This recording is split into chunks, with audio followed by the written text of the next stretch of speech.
Depuis le départ du Seigneur Jésus de ce monde, jusqu'à l'époque de la rédaction du livre de l'Apocalypse, et la période postérieure, tous les enfants de Dieu ont été ses sacrificateurs. Il n'y a pas eu beaucoup de difficultés dans ce domaine pendant les 3 premiers siècles de l'ère chrétienne. Il y a eu l'histoire de la faillite de l'Église, la séparation entre les hommes de l'esprit et les hommes du monde. Par adhésion de Rome au christianisme, beaucoup de concepts étrangers sont entrés dans l'Église. Ceux qui étaient chrétiens recevaient la faveur de l'empereur romain. Le commandement du Seigneur, c'était de rendre à César ce qui était à César, et de rendre à Dieu ce qui était à Dieu. Cependant, les choses de César et de Dieu ont été confondues, tout était de Dieu.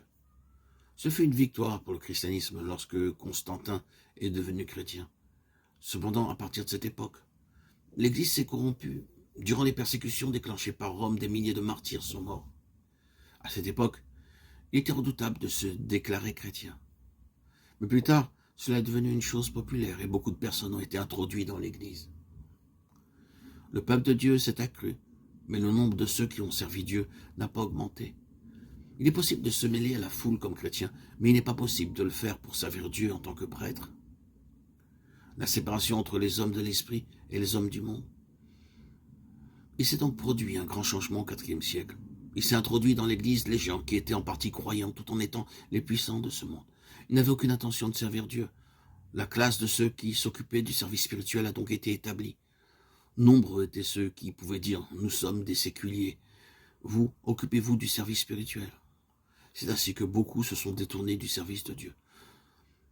Nombreux sont ceux qui, parmi le peuple de Dieu, n'ont pas servi comme des prêtres. Au 1er siècle, à l'époque des apôtres, chaque croyant servait Dieu. Au IVe siècle, beaucoup pouvaient dire « Nous sommes le peuple de Dieu, mais nous continuerons à demeurer dans le monde. Nous apporterons seulement de l'argent. Que ceux qui sont spirituels s'occupent du service spirituel. » Alors, l'Église s'est trouvée dans le même état qu'Israël après l'adoration du veau d'or. Beaucoup parmi le peuple ne servaient plus comme des prêtres. Nous devons progresser dans la voie de la restauration aujourd'hui. Je désire que tous, frères et sœurs, bien-aimés en Christ, puissent voir cela. C'est la volonté de Dieu dans ces derniers temps de rétablir sa pleine pensée. Il veut rétablir la position de son peuple pour qu'il soit un peuple de prêtres. Vous êtes son peuple, alors vous êtes ses prêtres. Il y a des prêtres aujourd'hui, et dans son royaume, il y aura encore des prêtres. Et tout le peuple de Dieu sera composé uniquement de prêtres.